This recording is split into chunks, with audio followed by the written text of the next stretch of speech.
Nadie en Dodge City habló de esa tarde durante años, no por miedo, sino porque quienes la vivieron juraban que algo en aquella historia no cerraba, que había algo que Ethan Blackwood nunca contó, y que la verdad, enterrada bajo el polvo y la pólvora, era mucho más oscura de lo que cualquiera podía imaginar. El primer indicio llegó 3 días antes de que él apareciera. Un hombre sin nombre entró al salón, bebió en silencio, dejó una moneda de oro sobre la barra y dijo una sola cosa antes de desaparecer en la noche. Dígale al sheriff que Blackwood ya cruzó el río.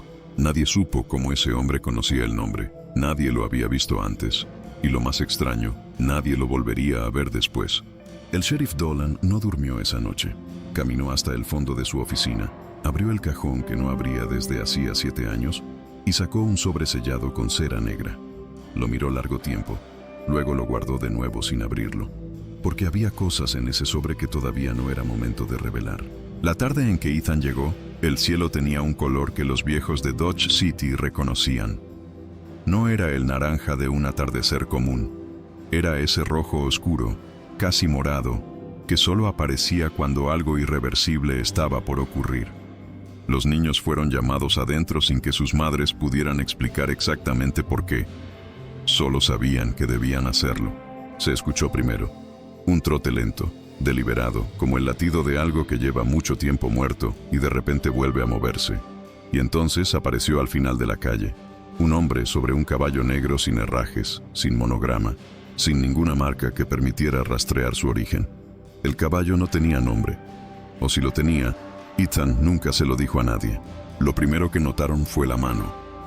La mano derecha de Ethan Blackwood colgaba completamente quieta al costado del cuerpo, con los dedos apenas separados, como si estuviera midiendo el aire.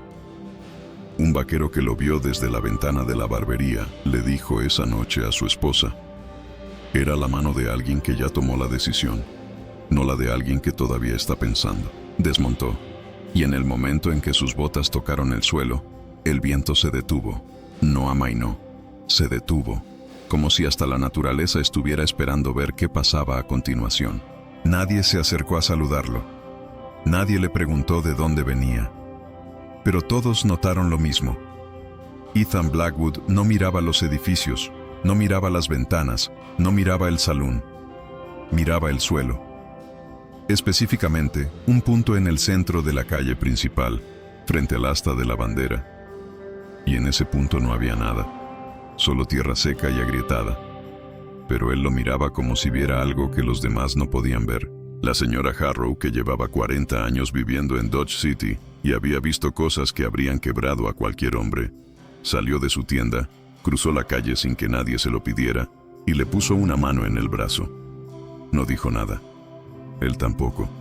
Pero ella volvió adentro con los ojos húmedos, y cuando su hijo le preguntó qué había pasado, ella respondió algo que durante años quedaría grabado en la memoria de quienes lo escucharon. Ese hombre ya murió una vez. Lo que camina ahora es lo que quedó después. Entró al salón sin empujar la puerta. La puerta se abrió sola, como si lo estuviera esperando. El pianista llevaba 20 minutos tocando la misma melodía en bucle, sin darse cuenta. Cuando Ethan entró, sus dedos se detuvieron en medio de un acorde. El silencio que siguió fue tan absoluto que se podía escuchar el aceite quemando en las lámparas. El cantinero, Roy Maddox, dijo después que nunca en su vida había tenido tanto miedo de servir un trago, no porque Ethan lo amenazara, sino porque cuando se acercó a la barra y lo miró a los ojos, Maddox tuvo la certeza de que ese hombre ya sabía exactamente cómo terminaría todo aquello, y que no le importaba. El whisky fue servido. Ethan no lo bebió de inmediato. Lo dejó sobre la barra y lo miró fijamente durante casi un minuto entero. Y entonces sacó algo del bolsillo. Una carta. Arrugada, manchada, doblada tantas veces que el papel amenazaba con romperse en los pliegues. La puso sobre la barra, al lado del vaso, y algo en ese gesto hizo que Maddox tuviera que mirar hacia otro lado. En el rincón más oscuro del salón, detrás de una mesa donde nadie se sentaba nunca porque la lámpara de ese rincón llevaba rota desde el invierno anterior, estaba James Caldwell. No lo vio llegar nadie. No lo escuchó entrar nadie. Simplemente estaba ahí, como si hubiera estado ahí siempre, esperando. con un vaso en la mano que no había tocado, con los ojos fijos en la puerta desde mucho antes de que Ethan la cruzara. Y esto era lo que nadie en Dodge City podía explicar. Caldwell sonreía, no con alivio, no con desprecio, con algo que se parecía inquietantemente a la paz, como si este momento, este preciso instante, fuera algo que él mismo había estado esperando, como si él también hubiera venido aquí a saldar una deuda, pero no necesariamente la misma que Ethan creía. Los ojos de los dos hombres se encontraron desde lados opuestos del salón, y en ese momento algo cambió en la cara de Ethan, solo por un segundo. Un destello de algo que no era rabia ni dolor ni determinación. Era confusión, como si lo que veía en los ojos de Caldwell no era lo que esperaba encontrar. Ethan cruzó el salón lentamente, cada paso calculado, cada respiración medida. Se detuvo a 3 pasos de la mesa. Caldwell no se movió. No puso la mano en el revólver. No retrocedió. Solo siguió mirándolo con esa calma inexplicable que ponía los pelos de punta a todos los que observaban. Fue Ethan quien habló primero. Una sola palabra, cargada con 7 años de silencio, con la imagen de una casa quemada, con el sonido de su padre muriendo en sus brazos, con el peso de todo lo que se pierde cuando alguien te arranca lo único que tienes. ¿Por qué?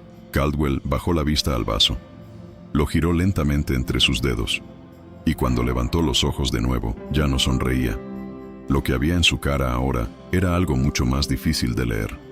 Algo que se parecía al arrepentimiento, pero con una capa de algo más debajo, algo más oscuro. «Porque me lo pidió tu padre», dijo. El salón entero pareció inclinarse, como si el suelo hubiera cedido 1 centímetro bajo los pies de todos. Ethan no se movió, pero algo en él se rompió en un lugar que nadie podía ver. «Mientes. La carta que llevas en el bolsillo», dijo Caldwell, con una voz que no tenía fuerza para ser una amenaza, solo para ser una verdad. «¿La leíste completa? ¿O solo la parte que necesitabas leer para llegar hasta aquí?» Ethan metió la mano en el bolsillo. Sus dedos encontraron el papel. No lo sacó, pero lo sujetó con tanta fuerza que los nudillos se pusieron blancos. «Tu padre sabía lo que iba a pasar», continuó Caldwell. «Él fue quien me llamó esa noche. Él fue quien me dijo que viniera. Lo que ocurrió después no era el plan, pero hay cosas que, una vez en movimiento, no se pueden detener». La mano de Ethan temblaba ahora. No de miedo, de algo mucho más devastador que el miedo, de la posibilidad de que todo aquello que lo había sostenido durante 7 años, toda la certeza de quién era el culpable y quién era la víctima, estuviera a punto de desmoronarse en 30 segundos de verdad. «¿Qué dice el resto de la carta, Ethan?» Y en ese momento, por primera vez desde que entró al salón, Ethan Blackwood no supo qué hacer, porque había algo que nunca nadie sabría hasta mucho después. La carta tenía 2 páginas, y él solo había leído la primera. Sacó la carta. Sus manos, que no habían temblado cuando empuñó el arma, cuando enterró a su padre, cuando atravesó desiertos y cruzó ríos helados, temblaban ahora mientras desplegaba el papel arrugado. Sus ojos recorrieron las líneas de la segunda página, y su cara, ese rostro que había aprendido a no mostrar nada, se transformó en algo que los presentes nunca olvidarían. Nadie supo qué decía esa segunda página. Ethan nunca lo reveló, pero lo que hizo a continuación dejó a todos helados. Dobló la carta con cuidado, la guardó en el bolsillo y miró a Caldwell durante un tiempo que pareció infinito. Luego, despacio, movió la mano que tenía cerca del revólver y la alejó del arma. Caldwell cerró los ojos un segundo, solo un segundo, como si acabara de soltar algo que había cargado durante demasiado tiempo. Pero entonces la puerta del salón se abrió de golpe, y entró alguien que nadie esperaba. Alguien que, según todos en Dodge City, llevaba 7 años muerto. Lo que ocurrió en los siguientes 40 segundos cambió todo lo que la gente creía saber sobre esa historia, sobre quién había traicionado a quién, sobre quién era realmente el cazador y quién era la presa, sobre por qué el sheriff Dolan tenía ese sobre sellado en el cajón que no abría nunca. Ethan giró.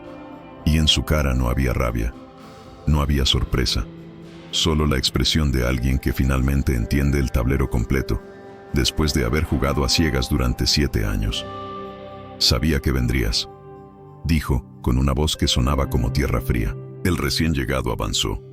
El salón se aplastó contra las paredes, y en ese instante, en ese preciso instante en que todo iba a decidirse, el sheriff Dolan entró por la puerta trasera con el sobre sellado en la mano, lo abrió delante de todos y comenzó a leer en voz alta.